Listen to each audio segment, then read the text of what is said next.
Hola, muy buenas tardes a todas y todos. Muchas gracias por venir y también agradezco a Ladera Sur y a todo, bueno, a Martín, a Bárbara por la invitación. Primera vez que estoy acá, así que ha sido una gran experiencia. Bueno, hoy les voy a hablar sobre microorganismos. Hemos estado acá en este festival envuelto en mucha biodiversidad, ¿cierto?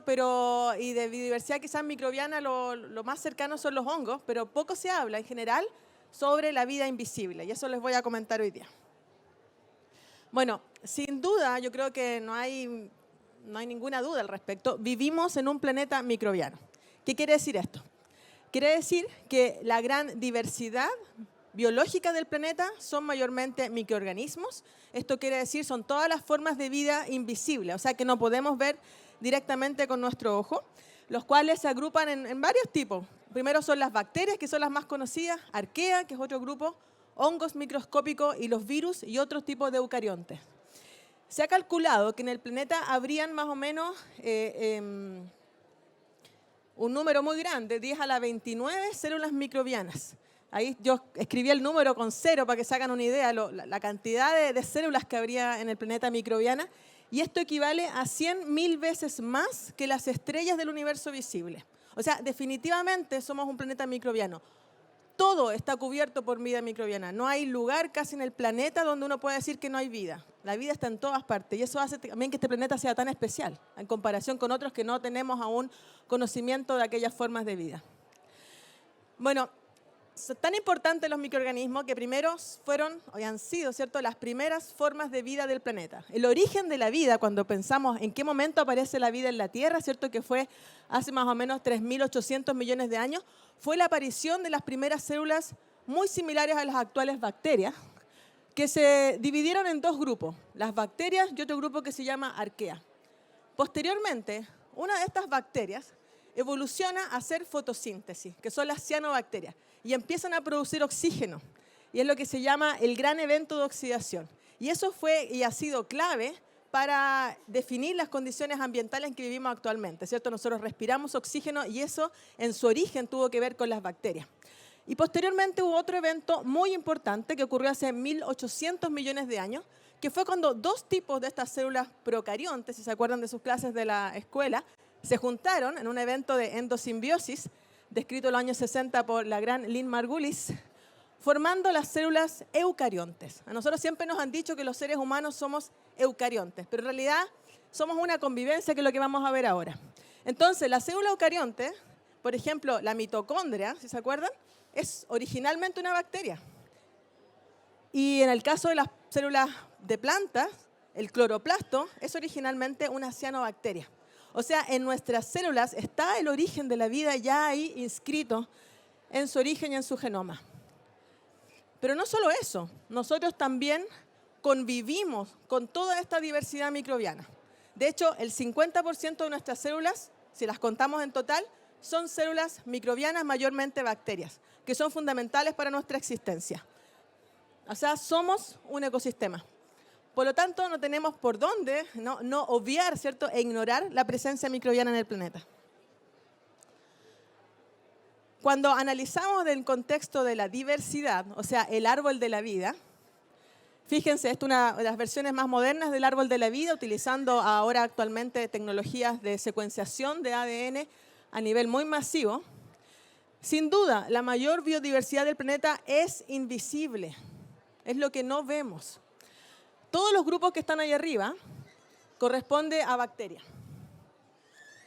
Lo que está acá abajo, estas son arqueas, que es otro grupo de microorganismos, y esto en verde es el linaje de los eucariontes. Y en este linaje, esta rayita, está el grupo Opisthocomta, donde están los hongos, los animales y las plantas, y aquí en este Arqueplastida ahí están las plantas. O sea, en términos de biodiversidad, en realidad nosotros somos apenas una pequeña ramita dentro de este extenso y frondoso árbol de la vida que mayormente es microbiano. O sea, hay que un poco bajar el ego ahí de los humanos porque en realidad somos una partecita dentro de toda esta biodiversidad. Y aún más interesante, el mundo microbiano, como les he señalado, es invisible y también lo hace a veces ser inaccesible. La única manera de saber su existencia actualmente es de forma indirecta. o sea, con las secuencias de ADN. Es como los astrónomos cuando analizan exoplanetas, no es que lo estén mirando, sino que ven datos, y esos datos interpretan lo que hay ahí. Todos esos puntitos rojos que ven alrededor de los grupos son efectivamente grupos que no tienen ningún representante aislado en el laboratorio, porque no se puede aislar en el laboratorio, porque la mayoría de ellos son simbiontes, necesitan de otras especies para poder vivir, así que no los podemos aislar, pero sabemos que existen. Ahora, dentro de donde viven estos microorganismos en el planeta, hay ambientes que son considerados extremos. ¿Qué quiere decir? Que las condiciones ambientales no serían normalmente aptas para, por ejemplo, los humanos. Son extremos ambientales. Por ejemplo, el frío. El planeta tiene temperaturas récord de frío de menos 50 grados. No podemos vivir ahí sin que no tuviésemos cierta indumentaria adecuada. La temperatura también. Hasta los 400 grados se alcanza en algunos lugares del planeta. Las fuentes hidrotermales del océano. La salinidad. También la aridez. Y hay ambientes hechos por el ser humano, como las centrales nucleares, que también son extremas, y ahí también hay presencia microbiana, y también la alta radiación solar. Entonces, en resumen, por ejemplo, hay ambientes polares, también ambientes profundos del océano, donde no hay oxígeno, pero son hipersalinos. También están las fuentes hidrotermales, donde se plantea que ahí donde surge la vida en la Tierra, cuando la Tierra las condiciones primitivas. Hay otros ambientes ya en la superficie que, por ejemplo, son las fuentes termales, como las fumarolas, los geysers, los lagos en montaña, que son principalmente ácidos, los desiertos, los drenajes ácidos de minas, que son también ambientes hechos por el ser humano vinculados a la minería, y así un sinnúmero de ecosistemas denominados extremos. Cuando se comparan las condiciones de habitabilidad, o sea, dónde se encuentra la vida en el planeta, estas son las condiciones típicas del planeta Tierra. Las temperaturas van desde desde menos 100 grados en algunos lugares en la Antártica, en el pasado, ahora ya no tanto, hasta sobre 400 en lugares hipertermales. Sin embargo, la vida solamente está en un rango más pequeño, entre menos 20 hasta 120 grados. Y ahí la vida es microbiana. Entonces, hay bacterias que pueden vivir y desarrollarse y reproducirse a esas bajas temperaturas, y hay otras que pueden crecer incluso sobre los 120 grados de temperatura. Y lo mismo pasa para el pH, para la salinidad y para también las presiones. O sea, vivir en el fondo del océano, no solamente no hay oxígeno, o sea, puede no hay oxígeno, no hay luz, sino que también las presiones son muy altas. Esto ha sido clave para comparar cómo serían otros planetas en el ámbito de la habitabilidad, si es que habría o no vida. Y la Tierra en realidad se da en condiciones muy particulares. Por eso los candidatos más cercanos, por ejemplo, es Marte, que algo se parece, Venus, y algunas lunas también que están en el sistema solar. Por eso también conocer la vida en los ambientes extremos de la Tierra es clave para poder entender cuáles podrían ser las formas de vida que habrían en otros planetas y en otras lunas. Bueno, volviendo a la Tierra, el desierto de Atacama es muy conocido, ¿cierto?, por sus condiciones áridas e hiperáridas. Esta es una típica fotografía del desierto donde uno se pregunta, bueno, ¿dónde está la vida aquí? ¿Hay vida? Sí, claro. Pero demoramos décadas en llegar a responder así con tanta afirmatividad que es sí. Porque por mucho tiempo se pensó que estar en lugares realmente inhóspitos y que no había vida. Porque efectivamente, cuando usamos, todo depende también cómo se mire. Si ocupamos técnicas clásicas de microbiología, que es el cultivo microbiano, no crece nada o crece muy poquito. Pero cuando empezamos a analizarlo con técnicas de ADN, ahí nos damos cuenta que sí hay. En la superficie se recibe en el altiplano y en el desierto de Atacama la radiación solar más alta del planeta. Por lo tanto, tenemos que pensar que todas las formas de vida que aquí hay, realmente hay esfuerzos enormes de adaptación evolutiva y también energéticos para poder vivir acá. Sin embargo, por debajo de la primera capa de tierra, los milímetros, la diversidad es mucho más alta. ¿Por qué? Porque hay como un escudo a la radiación. Cuando llueve en el desierto, sobre todo en la parte más sur del desierto de Atacama, ocurre un fenómeno muy hermoso, ¿cierto?, que es el desierto florido. Y ahí lo que ocurre es una activación de todas las formas de esporas que están en la superficie, sobre todo relacionada con los ciclos biogeoquímicos. Se empieza a movilizar el nitrógeno, el fósforo, otorgando nutrientes al suelo para que, junto con el agua, puedan germinar las semillas y finalmente florecer. O sea, si no hay vida microbiana, tampoco habría desierto florido. Pero hay un caso que a mí me fascina, es impresionante lo que ocurre en el desierto, que se descubrió también hace un par de décadas nomás, una década atrás, que es ambientes o hábitats únicos donde se da la vida en estas áreas. Estas son rocas de sal, de halita, cloruro de sodio, y cuando uno las rompe, se encuentra por dentro cianobacterias, las mismas que les dije al principio que generaban oxígeno, que se ve esa capa verde. Estas cianobacterias están viviendo en la zona hiperárida del desierto de Atacama, donde la cantidad de agua en la atmósfera es cero, la humedad relativa del aire es 0%, con una radiación altísima. Entonces, el ambiente ideal para poder vivir, primero tiene que protegerse del sol y el agua, que uno pregunta, ¿dónde saca el agua? Si no hay nada de agua, no hay río, no hay absolutamente nada, de la Camanchaca. La Camanchaca es la neblina del océano que llega en la mañana temprano a estos lugares y estas sales son higroscópicas, o sea, capturan el agua que hay en la atmósfera, la movilizan dentro de la roca y en pequeñas microgotitas es donde se logra desarrollar esta vida microscópica que, como es fotosíntesis, produce oxígeno, pero además produce compuestos orgánicos que sirven para que otras comunidades además puedan vivir ahí. Imagínense, dentro de una roca de sal. Bueno, nosotros hemos investigado esto, pero también algo interesante que es la influencia de rocas que no son terrestres. Por ejemplo, los meteoritos. El desierto de Atacama también es un lugar ideal para estudiar la presencia de meteoritos. Y como son rocas no terrestres, siempre nos preguntamos cuál es el efecto que tiene en el suelo. Entonces, lo que hemos encontrado, que esto es una tesis doctoral de Jonathan García, en colaboración con la reina de los meteoritos, Millarca Valenzuela, que efectivamente la composición química de este meteorito modifica las bacterias que hay por debajo, a diferencia de lo que es una roca típica del desierto. O sea, acá no le voy a entrar en detalle, pero las comunidades microbianas son distintas en el meteorito a las que están en el suelo del desierto vinculados a otro tipo de roca. O sea, hay una modificación incluso a nivel de los meteoritos. También estamos, en Chile en general es un país, por la cordillera de los Andes, ¿cierto?, muy activo volcánicamente, pero también termal. Hay muchas termas y las termas son típicos lugares de crecimiento de estos microorganismos extremófilos vinculados a las altas temperaturas. O sea, si han ido alguna vez a una terma, van a ver estos colores muy fuertes, naranjas, verdes, que son también comunidades fotosintéticas que viven a altas temperaturas y eso está presente en todas partes. Pero como está ocurriendo tantos cambios vinculados a la crisis climática, pero también a la intervención de estos ecosistemas, estamos perdiendo cómo eran en sus comienzos. Por eso puse ahí una foto del geyser del Tatio del año 51. Por eso es tan importante también registrar la naturaleza, para que lamentablemente, bueno, nos quede un registro de cómo era este patrimonio natural. También nosotros hemos estudiado los ambientes fríos.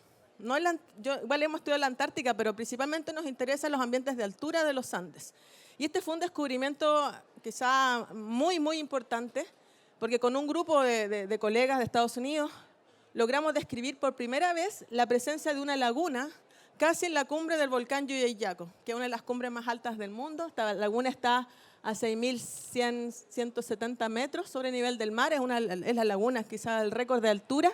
Y ahí también describimos las comunidades microbianas porque es un lugar relativamente nuevo, probablemente se forma por derretimiento de los glaciares, por la crisis climática. Entonces ahí está habiendo un nuevo ecosistema donde los microorganismos están colonizando y creciendo. Ahora, para ya ir avanzando, quizás los sistemas más fascinantes, por lo menos que me han ocupado mucho tiempo en nuestra investigación, son los salares. Esta es una fotografía satelital del norte de Chile donde llama la atención, ¿cierto?, esa gran mancha blanca. Es el salar de Uyuni en Bolivia. Y acá hacia el sur, aquí está el salar de Atacama y otros salares también en Argentina. En el pasado, toda esta zona estuvo conectada por grandes lagos, que con el tiempo se fueron evaporando, aislando y fragmentando, formando los actuales salares. Históricamente, bueno, esta es una gráfica de lo que ocurrió en la zona más bien de Bolivia y al norte de Chile, donde los lagos llegaron a tener una altura muy alta, ¿no?, respecto al nivel del mar, y con el tiempo se fueron bajando sus niveles en distintas épocas. Estamos hablando hace 12.000 a 16.000 años atrás. O sea, fueron condiciones muy distintas a las que hay ahora. Y actualmente nos encontramos con los salares. Los salares son sistemas únicos. No hay salares en otra parte del planeta. Quizás los más cercanos son lagos salinos en el Tíbet, pero en realidad son muy únicos. Y también son muy variables, no hay un salar igual al otro, todos son distintos. Y también dentro de un salar nos encontramos con distintos hábitats. Pueden haber afluentes de agua dulce, donde están los bofedales, las plantas, termales incluso, aguas calientes. Van formando estas grandes lagunas hipersalinas que típicamente viven los flamencos y otras especies. Lo más clave de los salares, como dije, la evaporación, ya que es mucho mayor que el agua que se recibe. O sea, son cuencas evaporíticas. Todo el tiempo se están evaporando. En conjunto con la alta radiación solar, que como también señalé, es la más alta del mundo. De hecho, llega a ser equivalente a la radiación extraterrestre. Y esta variabilidad también espacial, estacional que ocurre, los hace ser sistemas altamente frágiles. Tienen además un alto endemismo por haber estado aislados, ¿cierto? Hay especies que solamente se encuentran en un salar, como los peces. Hay especies de peces únicas, una alta biodiversidad y una alta variabilidad. Por lo tanto, los salares, en este contexto desértico, son los lugares que tienen más alta biodiversidad en el norte de Chile. Pero a su vez, los salares son ecosistemas microbianos por definición. Hay distintos hábitats microbianos como los tapetes microbianos, las microbielitas y biopelículas. Esta foto a mí me gusta mucho mostrarla, porque acá ya entramos en la idea de cómo se relacionan estas comunidades microbianas con otras especies, incluso a nivel ecosistémico. Pueden ver ahí el camino que hacen los flamencos cuando van caminando en la laguna. Cuando caminan van también moviendo el sedimento para poder comer y con sus patas algunas especies también los van moviendo. Y lo que hacen ahí es movilizar los nutrientes que llegan al agua y que permiten que otras especies puedan también alimentarse y poder vivir. O sea, cuando el flamenco ya no llega a la laguna, también ocurre un cambio físico en ellas y ya no se produce esta interacción tan íntima que ocurre entre el ambiente físico con lo biológico, como serían estas especies. Un tapete microbiano es quizás la unidad microbiana más importante en los salares, que es una estratificación de estas comunidades según la radiación solar, porque son fotosintéticas y también según otros compuestos químicos. Principalmente, esta es una roca de sal del Salar de Atacama. Uno pues, ve pura sal, pero toma esto, lo da vuelta y se encuentra con esta cantidad de colores tan impresionante. Bueno, la capa verde son las cianobacterias que están produciendo oxígeno, pero por debajo hay otro tipo de comunidades también fotosintéticas que fueron incluso más primitivas que las cianobacterias. Por eso siempre decimos también que los salares son análogos a la Tierra primitiva, porque nos están mostrando cómo era la Tierra en el pasado.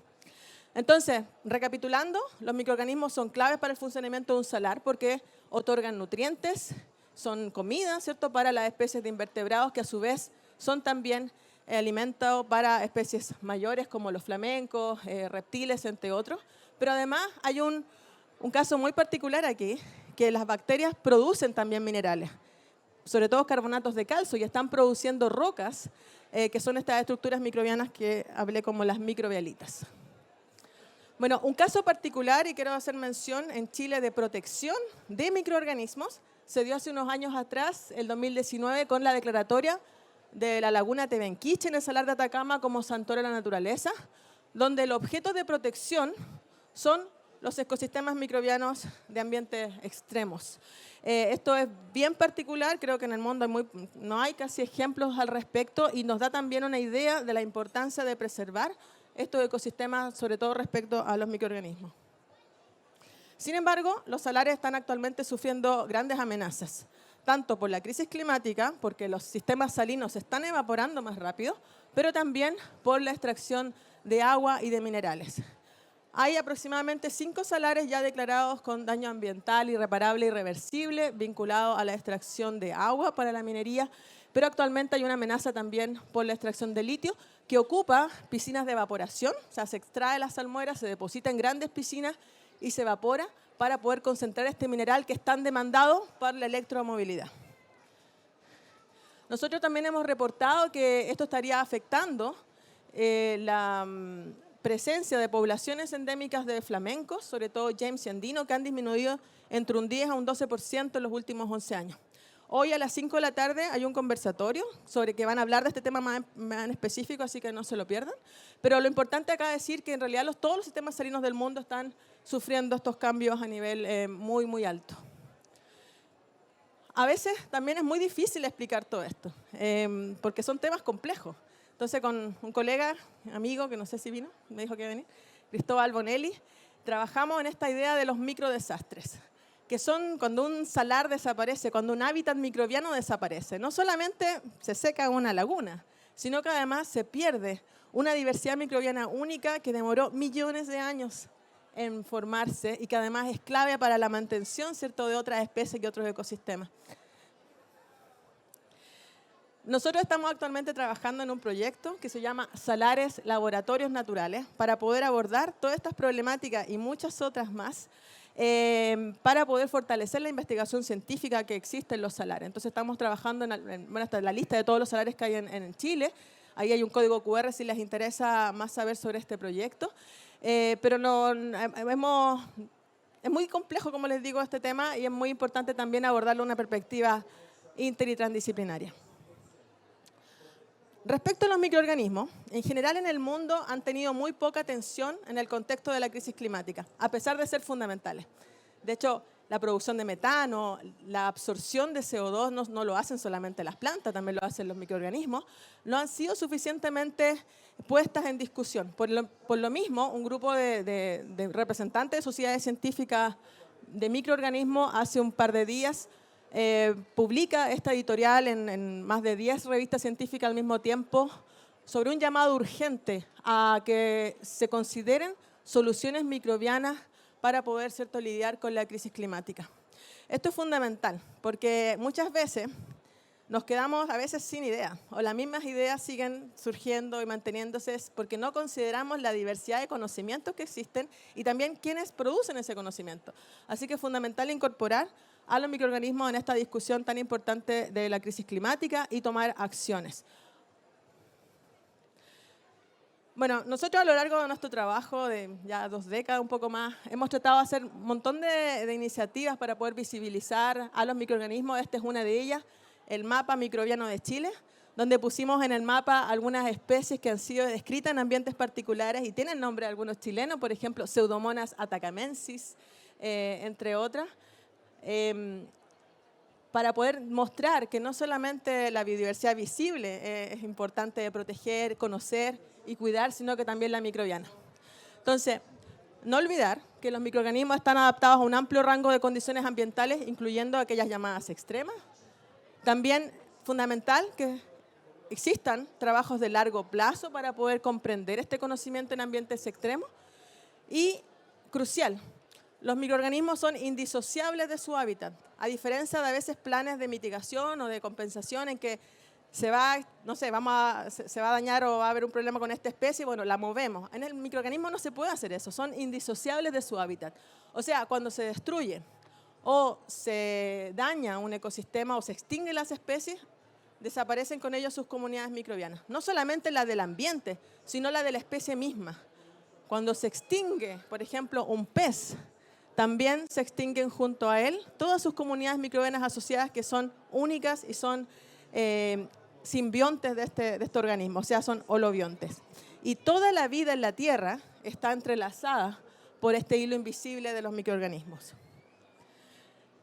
Nosotros también hemos tratado de concientizar quizás que los salares, porque para quienes no son del norte y no conocen los salares, quizás es muy fácil pensar, bueno, son sistemas que son minas, porque también está así en nuestra Constitución. Los salares no son minas, los salares son ecosistemas, por lo tanto, cualquier aproximación para uso debiese considerar esta premisa tan importante.